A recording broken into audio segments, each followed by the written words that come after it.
Assalamualaikum warahmatullahi wabarakatuh. Alhamdulillah teman-teman. Pagi ini saya akan mencoba untuk membacakan surat terbuka yang ditulis di suaranasional.com tanggal 27 Maret 2022 oleh Ibnu Maksum, Smith Al-Hadar, Direktur Eksekutif Institute for Democracy Education. Kenapa ini saya pilih? Karena isinya cukup bagus dan mudah-mudahan sampai dan terdengar oleh atau dilihat video ini oleh Pak Anies Baswedan, paling tidak oleh relawannya. Baik, saya akan bacakan. Bismillahirrahmanirrahim. Mas Anies yang baik, dalam gelisah saya menulis surat ini saat banyak orang sedang terlelap dalam bekap mimpi yang merisaukan. Belum juga dikumandangkan azan, ajakan berserah diri pada Tuhan sebelum memulai kehidupan yang rumit seringkali berat. Tadi saat saya membuka layar HP, berita pertama yang saya temukan adalah deklarasi Anies for President di sebuah daerah yang jauh. Berita sejenis telah menjadi rutin belakangan ini. Setiap hari ada saja sekumpulan orang dengan wajah masyghul penuh harap menginginkan Mas Anies memimpin negara ini pada 2024. Saya terharu, tapi takut harapan mereka tak terpenuhi. Wajah mereka mirip orang-orang Madinah yang gelisah menunggu hijrah Nabi Muhammad dari Mekah dalam film The Messenger. Bahkan banyak yang berlomba naik pohon kurma untuk menjadi orang pertama yang melihat kedatangan tokoh besar yang di kemudian hari menjadi pengubah dunia terbesar sepanjang sejarah. Mas Anies yang baik, tentu Mas Anies bukan nabi. Tetapi sejarah dunia menunjukkan ikhtiar seorang presiden yang cerdas, ikhlas, dan visioner bisa menjadi awal bagi lahirnya persatuan, kemakmuran, keadilan sosial, dan lompatan besar sebuah negara.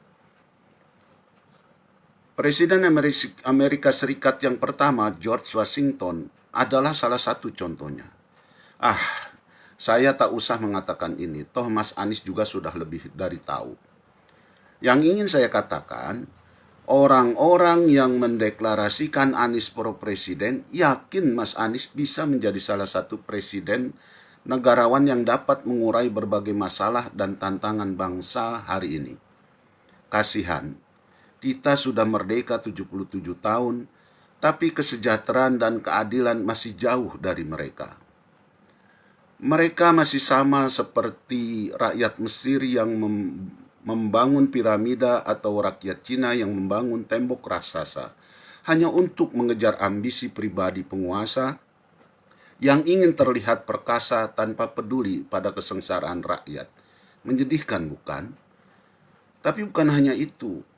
Bangsa ini sedang menghadapi banyak masalah yang sepertinya tak mampu diatasi rejim sekarang karena telah terjerat oligarki yang punya kepentingan berbeda dengan kepentingan negara dan rakyat. Orang-orang dan tempat-tempat jauh pun sudah mendengar bagaimana Mas Anies melawan para oligarki di Jakarta. Mereka paham, Mas Anies tidak melarang orang untuk menjadi kaya. Tapi keadilan sosial harus ditegakkan lebih dahulu. Biarkan kekayaan didapat dari kerja keras, kejujuran, dan sesuai aturan main. Itu yang Mas Anies inginkan, bukan? Itu sebabnya banyak orang memanggil-manggil namamu dengan suara parau untuk menyelamatkan bahtera Indonesia yang sedang oleng. Bukan orang memberitahu, tapi mereka sendiri melihat dengan mata kepala bagaimana Mas Anies mengurai benang kusut Jakarta menjadi kota layak huni. Bahkan kota cerdas, segar, dan boleh dibanggakan bangsa. Terpapar keindahan di mana-mana yang dapat dinikmati semua orang. Tadinya mereka tak percaya kebobrokan klasik Jakarta bisa diubah menjadi kota yang nyaman. Apalagi ada yang bilang Mas Anies tak melakukan apa-apa, merusak harmoni warga berbeda agama karena mengusung politik identitas dan pembohong. Maafkan mereka yang terlambat memahami Mas Anies. Orang-orang culas pada awalnya cukup berhasil menghancurkan pribadi Agung sebelum kinerja dan moral Mas Anies mengoreksi semua itu. Bukan main kagetnya mereka ketika tahu Mas Anies membangun Jakarta International Stadium dan sirkuit balap mobil listrik Formula E. Amboy, bukankah itu mirip mimpi orang Eropa? Tapi mata mereka tak dapat berdusta. Baru sekarang mereka tahu bahwa ternyata orang Indonesia pun bisa bermimpi dan mewujudkan mimpinya itu.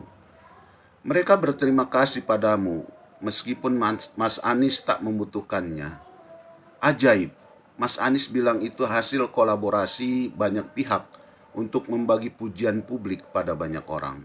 Padahal, sudah menjadi tradisi pemimpin di negeri ini untuk memonopoli pujian bagi diri sendiri, meski pada kenyataannya dia tak melakukan apa-apa. Mas Anies yang baik, mereka yang ingin Mas Anies menjadi presiden adalah ekspresi kagum padamu. Betapa tidak, ketika tiba di ibu kota, mereka tak lagi menemukan bus-bus bobrok, metro mini ugal-ugalan, dan angkot yang ngetem di sembarang tempat.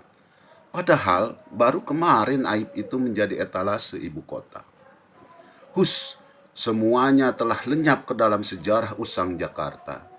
Kendaraan umum berganti rupa dengan fasilitas yang aduhai. Sistem transportasi terpadu yang mengintegrasikan semua moda transportasi darat telah memudahkan mobilisasi warga dengan biaya murah. Kok bisa? Kenyataannya memang begitu. Yang suka jalan kaki difasilitasi dengan trotoar. Silahkan bersepeda bagi yang hobi karena tersedia jalur yang aman. Pemberhentian bus jadi tontonan yang mengasihkan karena menghadirkan kemodernan yang dulu hanya terlihat di film-film Hollywood. Kalau para gubernur sebelumnya iri hati pada Mas Anies, itu lantaran mereka baru tahu bahwa kota bisa disulap dengan ide-ide kreatif. Lebih daripada itu, Mas Anies membawa pemahaman baru tentang kota.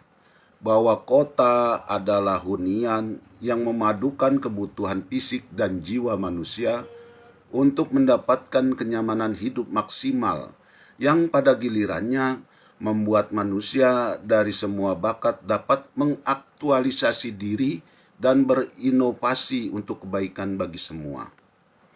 Tapi itu baru infrastruktur, belum lagi pelayanan sosial yang mengagetkan sekaligus mengharukan mereka.